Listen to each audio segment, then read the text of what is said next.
Welcome, everyone.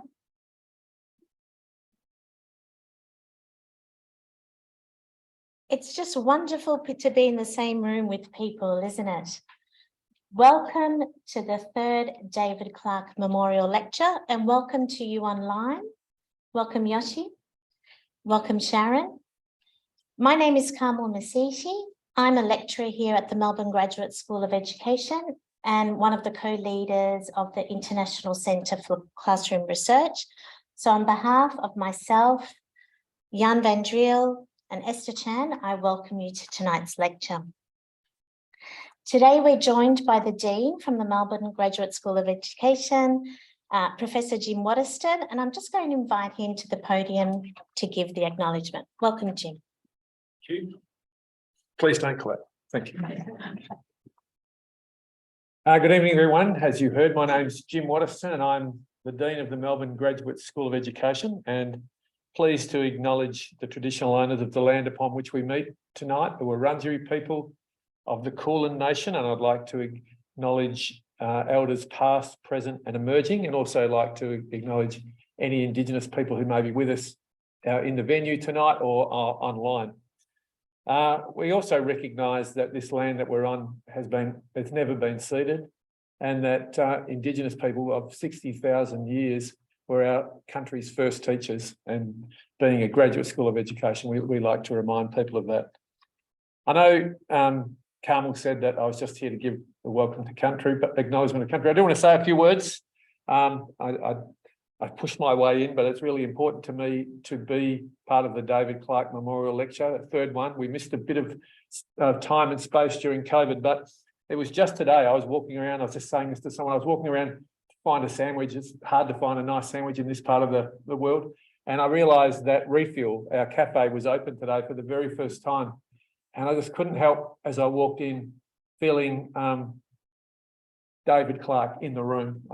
I've been in this job for 5 years and didn't meet David until 2018. And he made it his sole responsibility to induct me into this job.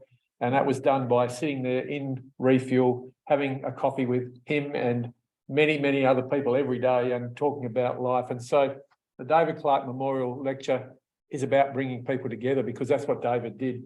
One of the most generous educators I've ever met in my whole life.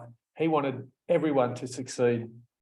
And it was with a privilege, I suppose, to be still coming to see Sharon and David as things took a turn for the worse. But in the darkest moments for David, he still had that courage and dignity, and he still wanted people around, and he still wanted to bring people together. And so when I think of the David Clarke Memorial Lecture, I think about all of us being together because we've been connected by David.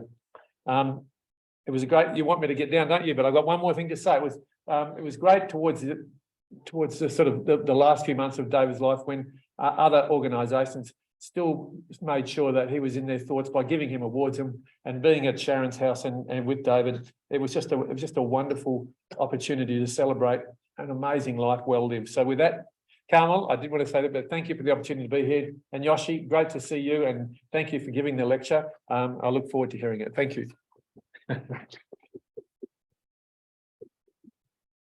Thanks, Jim. I would never dare to interrupt you. You're welcome to the podium. I'll go through a little bit of history around David.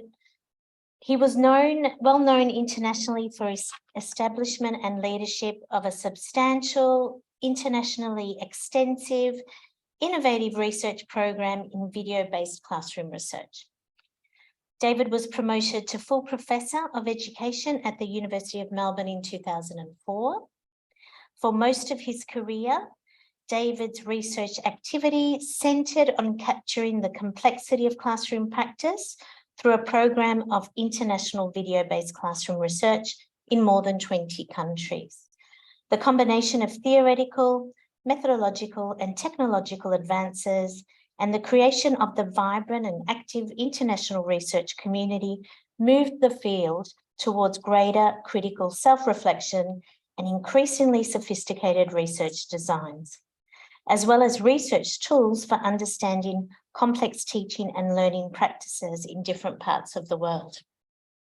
In 2002, David established the International Centre for Classroom Research at the Melbourne Graduate School of Education, a facility unique in its support of the generation, storage and collaborative analysis of complex classroom data.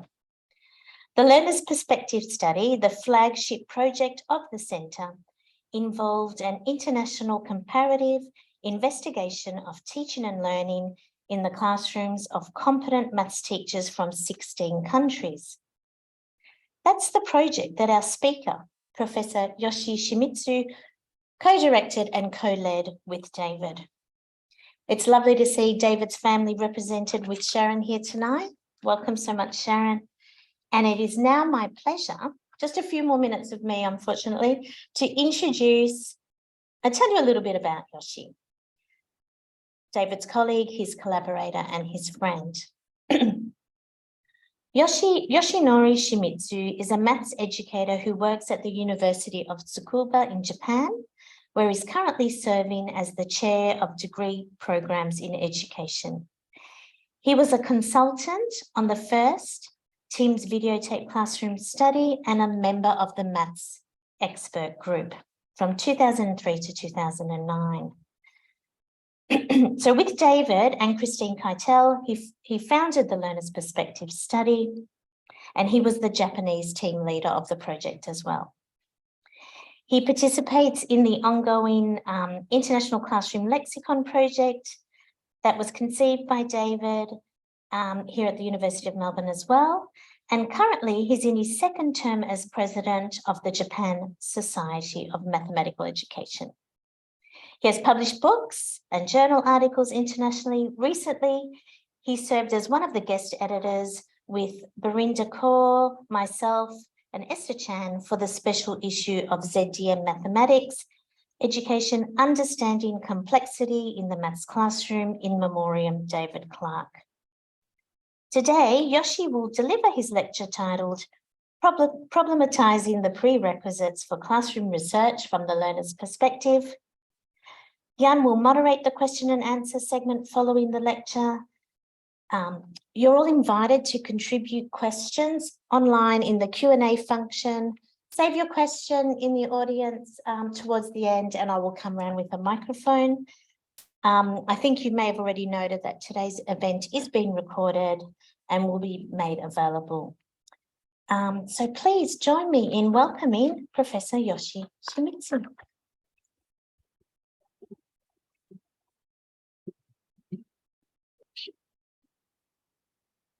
Thank you very much. Thank you very much, Carmel, for very kind introduction. And hello to everybody here in person, and as well as the people behind the screen. I say just hello to all of them. And it is my great honor and the pleasure to be invited to this particular David Clarke Memorial Lecture. And I'm very much privileged to learn a lot from David for such a long time, very closely working as a international collaborator. And I have been invited for this time, and I thought, even in COVID-19 era, I just wanted to be here today to see, of course, Sharon and my friends here in Melbourne. And I'm very glad to be here today. And I like to share what we can do and we need to do when we engaged in some classroom research from an international perspective based on my experience, and by looking back some work conducted within the Learner's Perspective Study. Oops, sorry. Okay, this is a outline of my talk. After briefly reflecting on today's opportunity, I like to have three major parts in my talk. First one is some anecdotes from my experience of Teams videotape study, which was date back until 1995 for the first one. It's a long time ago, almost 30 years. I cannot believe, but and two particular issue might be teaching is a cultural activity, and the so-called the didactic triangle, which appeared in the book by Jim Stigler and Jim Hebert. I will talk later. And the next topic will be, of course, learner's perspective study. And I just like to share with you some challenges and interrogations and warning from the study for several years. We have been working. And then finally, I'd like to share with you some thoughts on 3 points, which includes the problematizing prerequisite for classroom research. This is the title of my talk, and this is the first point. And then I just zoom out what I have been working in my own context and working in the tradition of lesson study. It's amazing. Since 1999, the book Teaching Gap has been published. All over the world is talking about lesson study, and there's some specific organization has been formed, and the international journal has come out, and everywhere we could see the term lesson study. And then finally, some issues related to the lingua franca. As a non-native speaker of English, this is some big issue for a long time, and I have some trouble with the speaking English. My Japanese English, just like this, and so I would like to touch this issue a bit. And this is a photo from 2006 in Prague, when Christina Keitel and David Clarke and myself was having a cappuccino with talking about something on the learner's perspective study. I forgot the content, but still remember we had a nice time. And as you see, David is looking future, when someone is taking a photo, but he was just looking for future, and Christina Keitel was just go straight forward. I was just a kind of kiss, like, and David might be just like a kangaroos from Australia, jumping forward and forward. And Christina Keitel is like an emu, just going straight forward. And then myself as something like a koala in a eucalypt tree of classroom research. That's my impression of these photos. And this is what Carmel was mentioning, the special issue of ZDM, mathematics education, last year in May. Group of 4, Belinda from Singapore, and Carmel and Esther from here, and myself had a opportunity of to be a guest editor. And Gabriel Kaiser was kind enough for us to propose having such a special issue, because David was such a special guy, and for celebrating his legacy in the mathematics education research. And we invited of course, those people working with David for some project, but we extend the invitation to the other people just inspired by David's research and ideas, and even maybe atmosphere. His personal characteristic was very much those people like. So, and eventually we had 20 articles in the issues, and some, including some special commentary by Gilad Leder, who is talking about the David Clarke as a doctoral student, and Alan Schoenfeld and Anna Ford from such a highest research perspective. So I'm very proud of this special issue, and having David as our great figure for continuation of the classroom research in many areas. So this was last year, but it's surprising for me. It's almost 3 years since he had left, and I still feel like, hey, Yoshi, and he's talking next to me, and he's a big voice, and so I'm very glad to be here today again. So I like to change my topic, my experience with the Teams videotape study. I'm assuming you are familiar with these. Teams is not trends, but at that time, the T means third international study of science and mathematics. And there was a 3 section. For the first one, they explore the characteristics of mathematics lessons from 3 countries.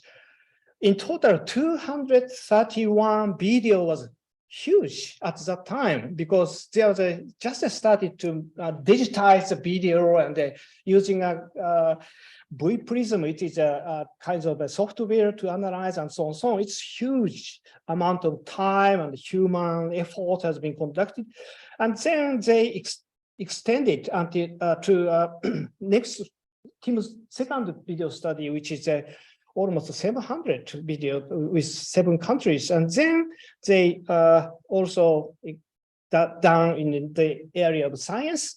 But I just skipped the detail today. Here is one first anecdote from the book, The Teaching Gap. On page 54, they describe one interesting story about the someone from some country. One of the advantages of comparing activities across cultures is that we can see things we might never have noticed had we looked only within our own culture. This is illustrated one day earlier in the study as we sat with our colleague watching the US lesson. It was in UCLA for 1 week meeting. People from invited from Japan, Germany, United States, Australia. I don't know why. They were sitting on the room and watching videos together with some analytical results, data, bar chart, and so on. So, and one day this happens. The teacher in the video was standing at the chalkboard, and in the midst of demonstrating some mathematical procedures. And when voice came over the public address system, may I have your attention, please? I just mimicking, sorry about that. All I shouldn't do that, but all students riding in bus 31, you will meet your bus in the near of the school, rear of the school, not in front of the school. This is just the middle of a lesson, suddenly appeared in the US lesson. So as the one Japanese member of our team reached over, pushed the stop on the VCR remote controller. And what was that? And he asked, oh, nothing. We replied as, we mean that Jim Stigler and Jim Hebert, and we pushed the play button, wait, and protected our Japanese colleague. What do you mean, nothing? As we patiently tried to explain that it was just a PA, public announcement, he became more and more incredulous. And where we implying that it was normal to interrupt a lesson, how could that ever happen? Such interruption would never happen in Japan. And he said, because they would ruin the flow of the lesson. So kinds of image of lesson is different from the United States people and the Japanese people. Lesson can be seen as a kind of sacred thing. Teacher just keep the flow very smooth flows. Catherine Lewis from the United States was describing lesson is like swiftly drawing river. As he went on, we began to wonder whether this interruption was more significant than we had thought. This is the first example between the book. Guess who? Japanese member of the team. I suspect most of you noticed who they were, but the next example came from the another page. This is a didactic triangle,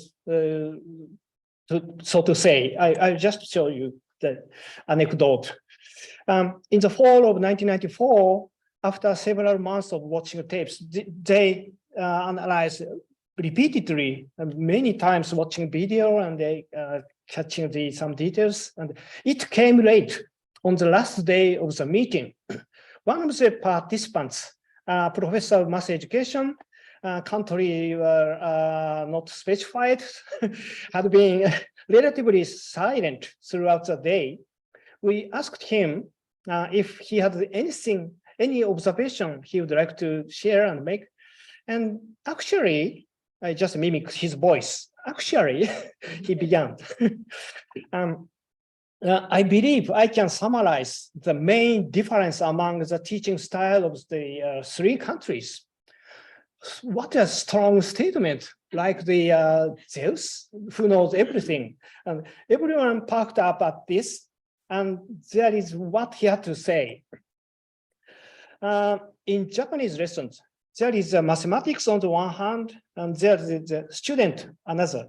And the student engage with the mathematics, and the teacher mediate the relationship between the two. That's the image of Japanese lesson. And in Germany, there is mathematics as well, but the teacher owns the mathematics and parcel it to student as he see fit, and giving fact and explanations at just the right time. So German teacher may have some authority in terms of mathematics and in terms of pedagogy, I think. And then finally, in the United States, there are students and there's a teacher, and I have trouble finding the mathematics. I just see interaction between student and the teacher. So many of those present were somewhat dumbfounded by this description. How grossly oversimplified it seemed. It also was harshly critical of American style of teaching and was disturbing to hear. So, but the image stayed with us. And as we watched the tapes over and over, we began to understand that our colleague had captured an important aspect of what we saw in the tape from the three countries. This is just a introductory part of teaching gap, and the data comes later, and then they just explain what the difference among three countries. And here is some data from the first video tape study, and this is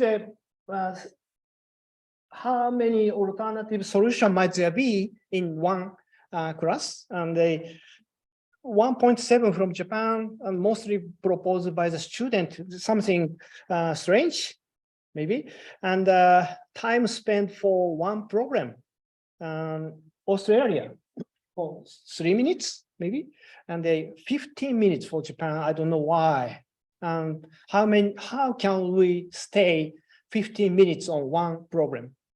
It's that problem. And then complexity of task posed in the lessons. So Australia, Czech Republic, Hong Kong, Japan, Netherlands, and the Switzerland, and the United States. So something is different in some data in Japan. So I just wondered, and I again came back to the didactic triangle.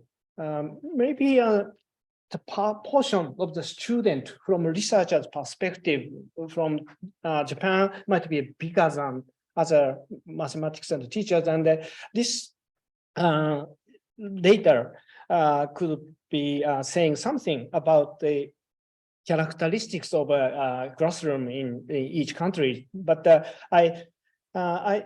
in my retrospective viewing of these thing, I just think that the learner's perspective was embedded in a sense to this. Sorry. And then the learner's perspective study, I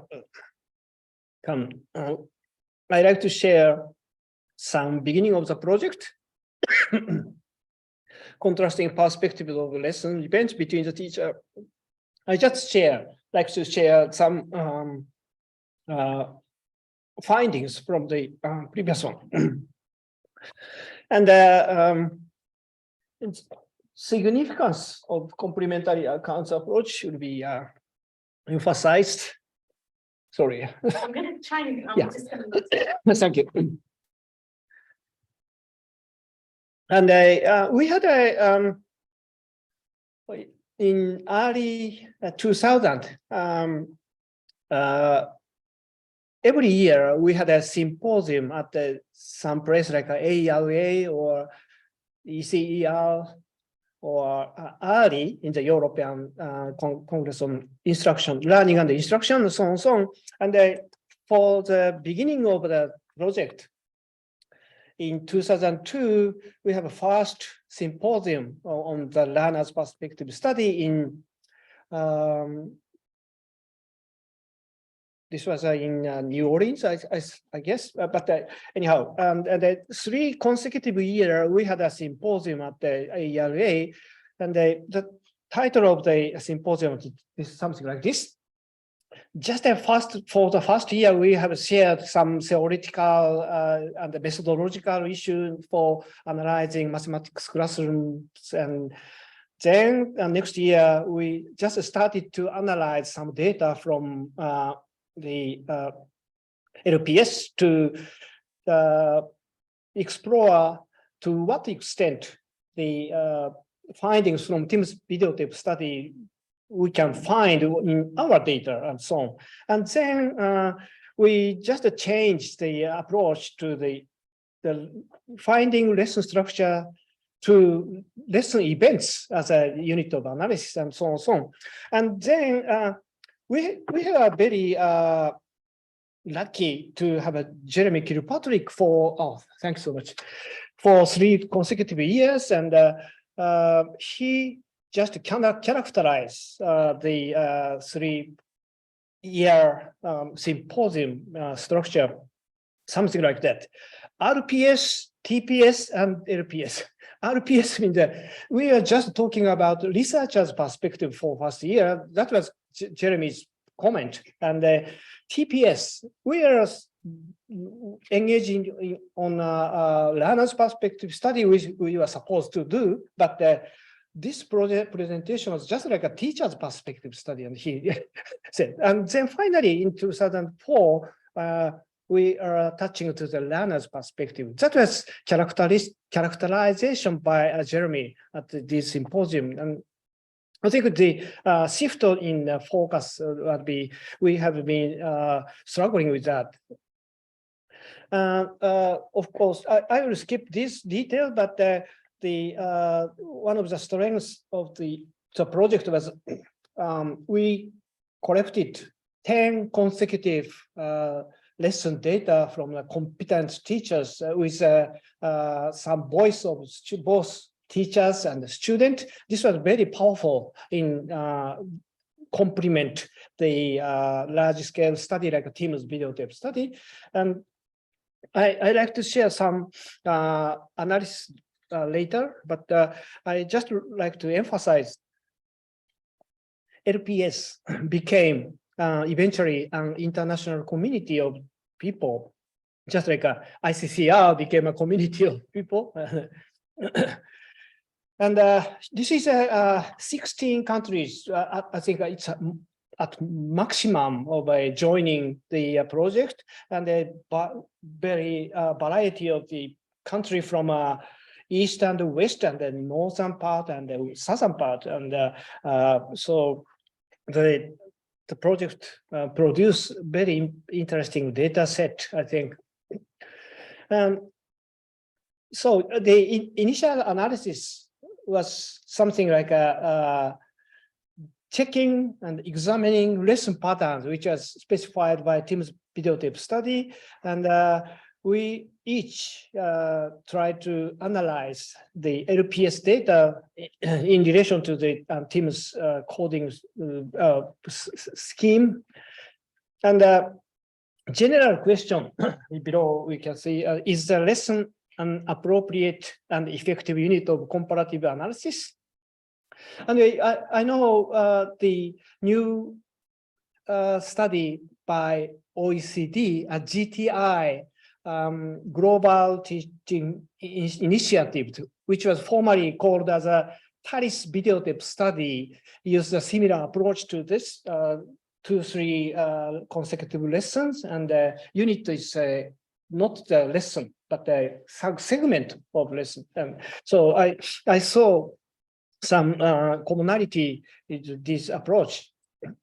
And this is the result for Japanese lessons. We just follow the lesson pattern, 5 lesson patterns, starting with reviewing the previous lesson and presenting for the problem for the day, and the student working individually and in groups, and then discussing solution method. Maybe a multiple alternative solution might be appeared, and then some discussion happens.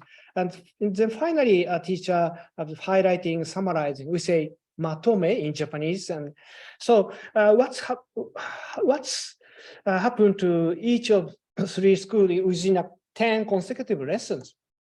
This is a result of our analysis, and we found each teacher have some color. Of course, this is color came from the diagram, but some teacher emphasize on the student discussion in a stable way, and some teacher just emphasize key things in each lesson and so on. So when we look into the series of lessons, some different pattern or different phase came out. So this is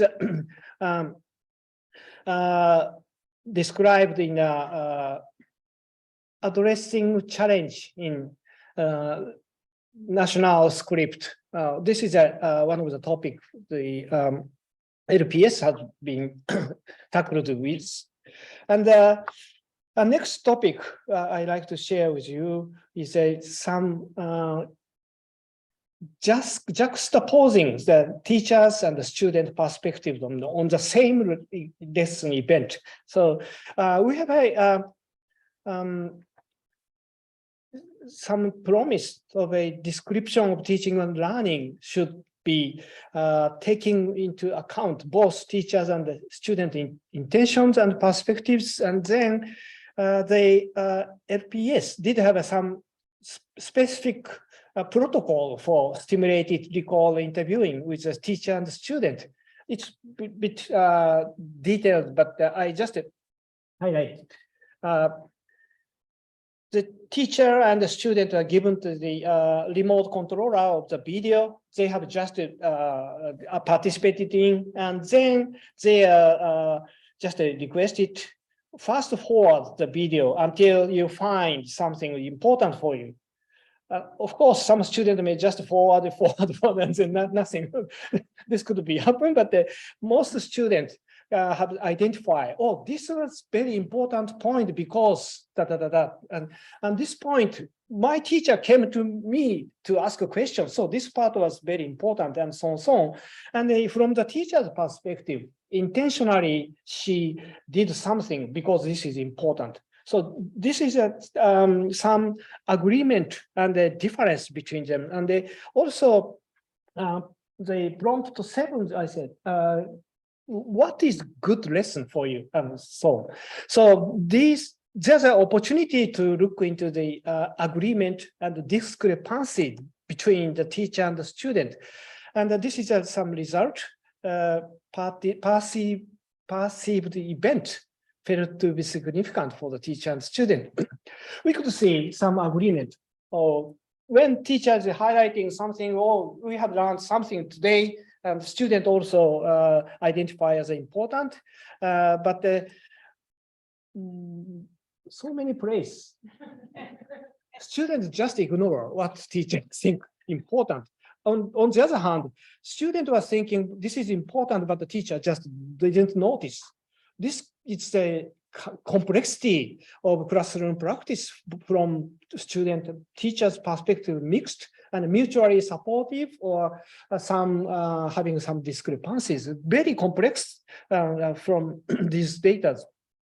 So just to quickly summarize the just agreements and discrepancy. It's of course it happens, and the possible influence of such agreement or discrepancies in perception of the lesson event between teacher and the student on student learning and teacher planning. Of course, teachers some idea of what student will do in relation to this particular task and so on. So teachers planning is based on her interpretation and expectation of student learning. So and also the meanings constructed by the teacher and the student should be the first priority of when we look at the classroom practice. And another study is about good mathematics lesson, but I will just skip because of the time. But the general question, what is a good lesson? Good is a very general but a deep question based on the triplet of a mathematics teacher and a student. So, and I have some analysis done, but I just skip today. And this is a quick summarize of the learner's perspective approach, and the teaching and learning are interdependent activities. We have a specific term, one word, teaching and learning. Gakushu shido in Japanese means teaching and learning together, it's one word. And David was discussing, arguing this issue in other than English. We have some in Russia and Germany and Japan and China. We have some words which is not decompose the mutually sustained activity like teaching / learning. And so classroom practice should be studied as such. The first Tim's videotape study was just keeping the teacher in the frame of camera, which means just idealized in a sense. Teacher's behavior was the target of analyzing, but still we need to look at the student with a different way, and we need to integrate these two at least. And description of teaching / learning pattern are not feasible without taking into. And the learner's perspective study challenges the usefulness of the popular and still frequently used dichotomization of the student-centered and teacher-centered, or integrate the national script approach and one and the label. We sometimes use some kinds of Western country or Asian type of teaching and so on, so on. So we just make one against this treatment. And then I just now with you the lexicon story from Japanese perspective, which is Camel organizing right now, and with 10 countries, among 10 countries. And this is a kind of spin-off project from the learner's perspective study, but I think this was inevitable to look into the naming system run by teachers and within a community of classroom practice. And we are very in a specific context of I just say Japanese tradition of lesson study, which this might be a very broadly loose characterization, but as mathematics educator, I have been involved in lesson study for almost 30 years. Even I was early 30. It was such a long time, but I was invited occasionally to the public school for this opportunity to make some comment as a knowledgeable others. This is very tough time because if we say something funny or something not informative, we will never invite it by that school. So this is a kind of tradition in our country, and teachers are belonging to a kind of community, of course in the school, but they much more broader communities they do have. And the teachers in the same school collaboratively discuss and reflect on the lessons they have just observed. This is a kind of intra-school types of lesson study, particularly held in elementary school level, sometimes in junior high. And through the participation of lesson study, teachers learn the term and phrases together with values attached to them. So the beginning teacher did not realize what is the valuable, in a sense, what is the key for this particular teaching topic, and so on and so on. The value is very critical in this context. And in the discourse of teachers in planning, implementing, and reflecting on lesson, particular pedagogical terms and phrases are shared and they used in a certain context. And with the project, we identify 70 terms and phrases, and we're still working on this and interviewing teachers and asking some superintendent and so on. And we found Japanese lexicon has an evolving nature. We say every 10 years, the local national course of study has been changed or revised, for example, from content-based to competency-based. Everything is be changed. Something is stable. So teachers are talking within a framework of new policy, and they accumulated teachers' practice does exist, and so on and so on. So this is some example of term teachers who have practical wisdom. Hatsumon is a bit similar to Pokemon, but a totally different thing. And Hatsumon is a thought-provoking questioning to the student. And the Kikan Shido, which is David has been working on this topic, and Neriage, the polishing up, and Yamaba, climax, and summing up, matome, and so on and so on. But none of them are independent activity of teachers.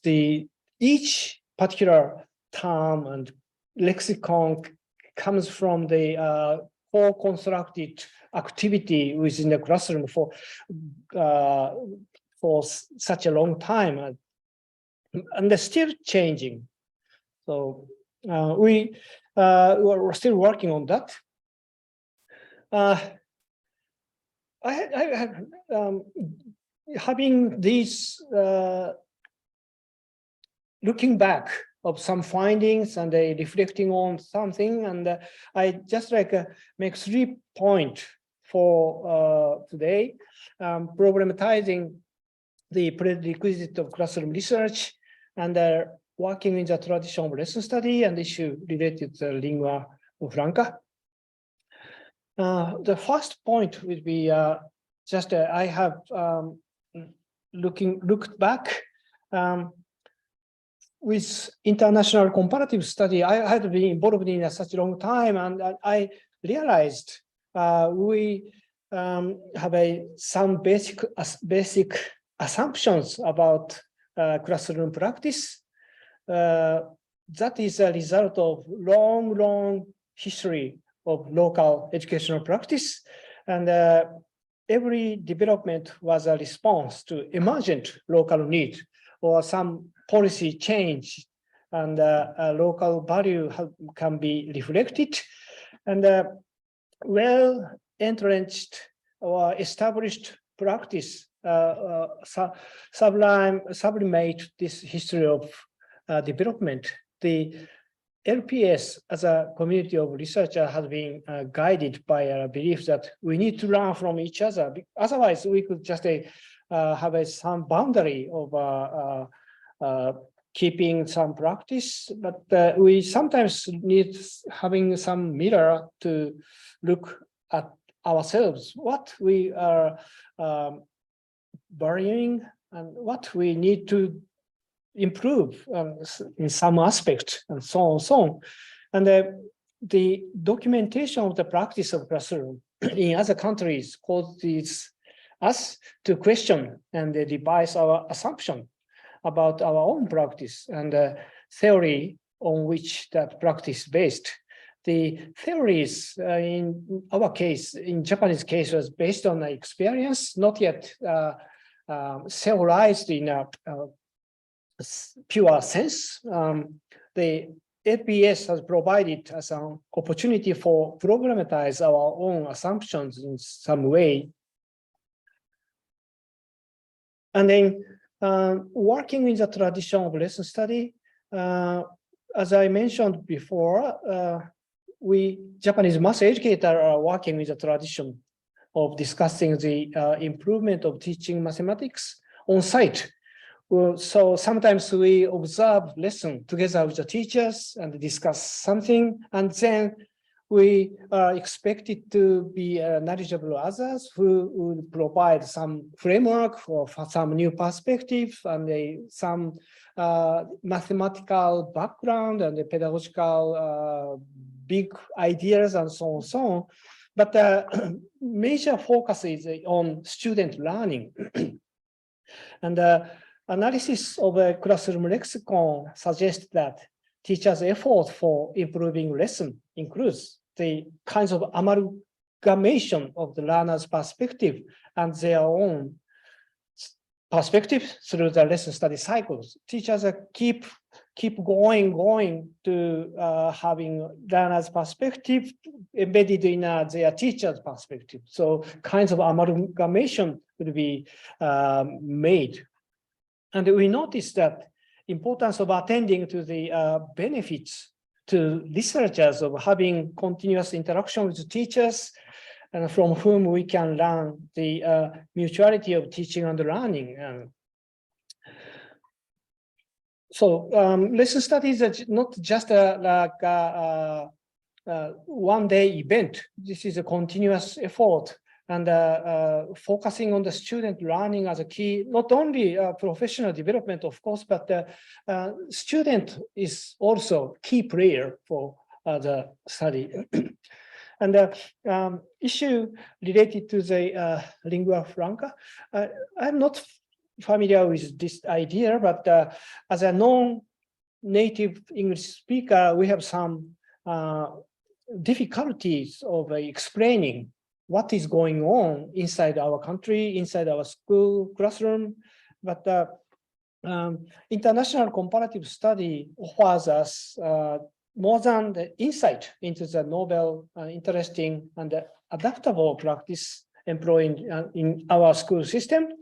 It also offers us insight into some strange and invisible and sometimes unquestioned assumption to our own system and our own classroom. So our own classroom practice has been described by using our own language, such as matome or kikan shido, which is some popularity in a research area, but these are embedded in a teacher's daily life, daily practice. And they usually just using this within a social, cultural context. So research on classroom practice needs to attend to the nuance and the connotation of these terms and phrases by scrutinizing and fully explaining in the international research community. So as a non-native English speaker, I sometimes feel this difficulty in expressing what Japanese teachers are valuing and what Japanese educators are try to say that sometimes it's quite difficult to explain. So I feel through the international collaborative research, I feel a lot about this. So I just wanted to add this point. So this is matome, which is a summing up in Japanese. And connecting the learner's perspective is the teacher's perspective, facilitate our understanding of the complexity of classroom practice and the mutuality of teaching and learning. And working with David Clarke, I have learned a lot, of course, from the methodological perspectives and some very subtle difference among countries joining, but learner's perspective and the teacher's perspective both does matter in any study of the classroom, and our capacity to conceive of alternative to our current practices constrained by deep-rooted assumptions reflecting cultural and societal values that we lack the perspective to question. The comparison made possible by international research facilitate our identification and the intercorrelation of these assumptions. So through the learner's perspective study, I have learned a lot and still learning a lot. And through the communication with the team members and many people, I have opportunity to reflect on my own perspective on what classroom is all about. Thank you very much.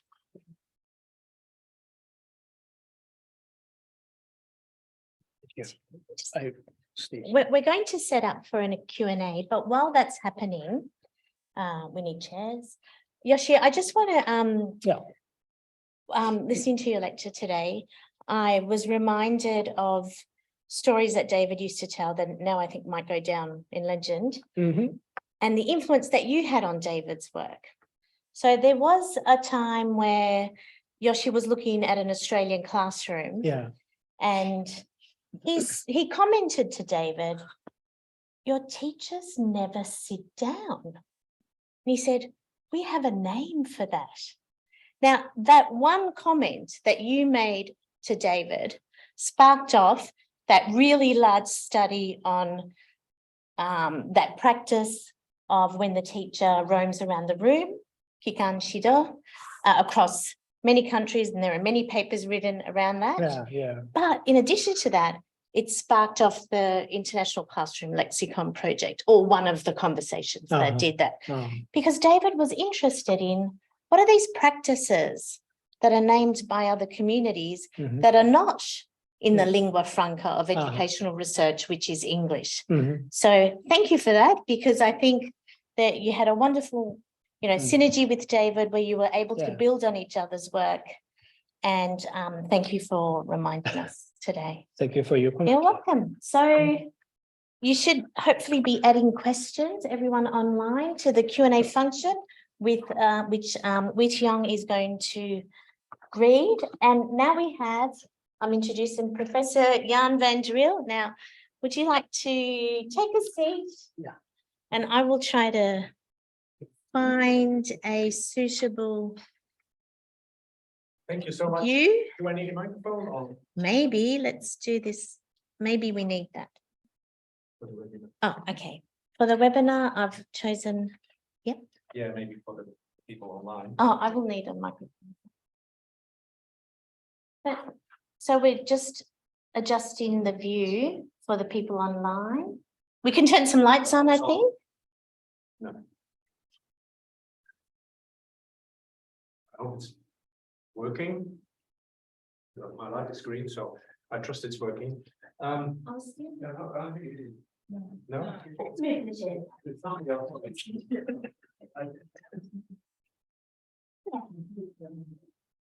All right. Let's try without the microphone then. And First of all, Joshi, thank you so much for your presentation and sharing and reflecting on research over a very long period of time, going back to the mid-1990s. Carmel already explained your how your relationship with David and inspired some of the research that you did collaboratively, and as Jim has already mentioned in his introduction, David had an ongoing curiosity to learn through collaborations. That's why he was so keen to bring people together, especially people from different countries and different cultures. Yeah. So we have a few minutes left for Q&A, and I'm happy for Richard to forward any questions from the online audience, but I'm also keen to start with a question maybe here from the people in the room. If there is somebody who would like to start. Yes, please. I found the table that was put up showing the student and teacher perspectives on importance very interesting, and you made the strong point that the teacher and the students found different parts of the lesson, or indicated in the flow of the lesson that they were different. I noticed also 2 students that you put up, maybe at only 2 points, had the same sense of the importance of what was happening. What challenge does this provide for the learner perspective research that is going to be undertaken now? Could you just repeat the question? Okay, so the question relates to the table that you showed where teachers and 2 students had marked significant moments in the lesson. And you pointed at not only the difference between the teachers and the students, but also the 2 students marked very different. And so how does that impact on the learner perspective study? So the learner, there's at least more than one learner. Yeah. Do I summarize that correctly? Yes, yes. Yeah, I think the David eventually invented the 16 camera laboratory or something like that. But we are just focusing on 2 students, and even between 2 students, some perception but different, and the question they ask has been different. So I think from the methodological perspective, we just selected 2 pairs for 4 consecutive days to see their change. But I think it's possible to for them to have a different perspective on the same event found in the lesson. So this is again some restriction of the methodological point, but we are keen to each student within the next lesson and the 3rd lesson or 4th lesson, what they are changing and different. And we did have a questionnaire for that, but we still it's not possible to capture whole the picture. And experienced teacher in their capacity have cut some aspect of their difference, and they cope with the difference, but it's still a very big challenge for all of us. And at least we found even the 2 students have a different perspective on that. This is the learner's perspective study, so we need to look into each. And we had collected some achievement result with the student, and there are some difficulty to find the academic achievement level, but this is a very important point to explore further, I think. Thank you. Maybe a question from the online audience. Richon, could you read one out? So there are a few questions. So I'll read one comment. I'll read one comment and 3 questions, and you can decide which one you want to answer and the extent to which you want to answer them. The comment, the first comment is from me. Now you talk about the dichotomy between teacher-centered and student-centered. So I thought it'd be quite interesting to to share with the audience, and I believe you know this already, that the Singapore education system has this phrase, which is student-centered, teacher-led, values-driven. So thought of just to share with everyone. Now the first questions come from Jill Brown from Deakin, and her question is as follows: if you could give one message to beginning teachers, one message, and I believe she's talking about one advice to beginning teachers, what would it be? And will this be the same advice to experienced teachers? Yeah. So the question is, if based on your research, I assume, if you could give an advice to a beginning teacher, what would that be? One message, one thing that they should take into account, and would that be the same or different from an advice that you would give to an experienced teacher? I'd like to invite you to the answer to this particular question, but I think the beginning teacher may have a different perspectives on the student thinking and the student understanding. So it depends on to which way you aim at enhancing the beginning teacher. And we could say something about the anticipated student solution about the particular task could be discussed, or teacher may think that as many as student many students came up with the particular moment, and so it's kinds of a relativeness in relation to the what you have a goal and what you emphasized at the very beginning.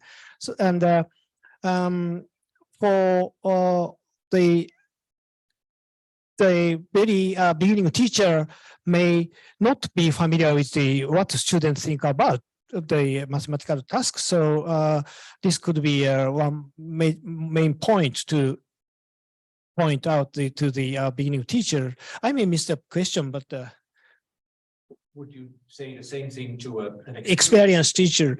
Yeah, I think the experienced teacher, what the meaning of experienced in terms of student thinking or in terms of mathematical teaching material from a mathematical point of view, or it's depends on the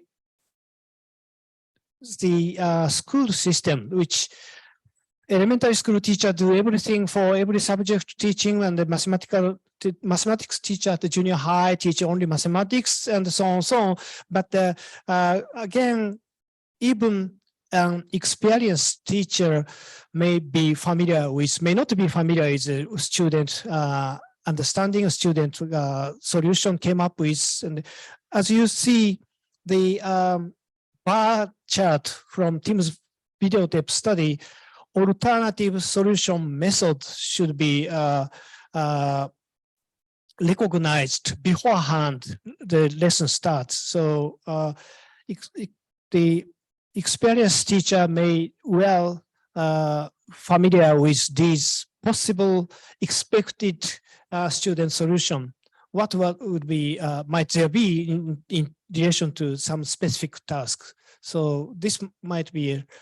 So I'm still thinking the kinds of pedagogical triangle from mathematical perspective, a student perspective, and the teacher's perspective. And so if we have a fourth dimension, like a use of ICT, or we have a different solution, or different answer to your question. But so far, I just think of three triangle, pedagogical triangle perspective. Do we have time for one more question, Carmel? Yeah, Maya. I'll give you the microphone. For the sake of those online.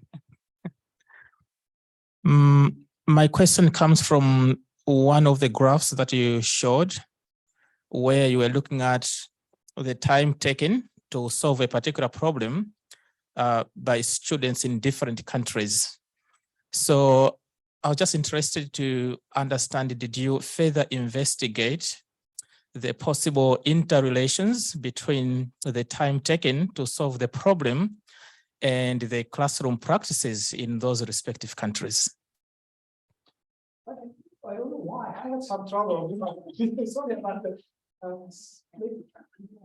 I think the question relates to that graph you showed during your lecture, where there was in Japan, they spent 15 minutes on one problem, and in other countries, it was like 3 or 4 minutes.